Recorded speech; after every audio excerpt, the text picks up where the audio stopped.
কুরআন শরীফের মধ্যে ঘোষণা করলেন কুল্লু নাফসিন যায়িকাতুল মাউত, মরণের পেয়ালা সবাইকে চাটতেই হবে, আর একদিন না একদিন এই মায়ার দুনিয়া ছেড়ে সকলকে চলে যেতে হবে। তো কবি লিখছে শুনুন, যে যায় মাটির কবরে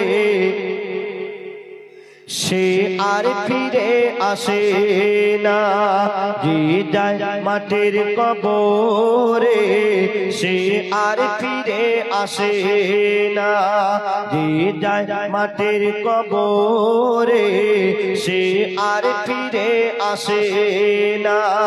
মুর্দা বলে সকলে, মুর্দা বলে কবরে, খবর সবাই শোনো না, যে যায় মাটির কবরে সে আর ফিরে আসে না।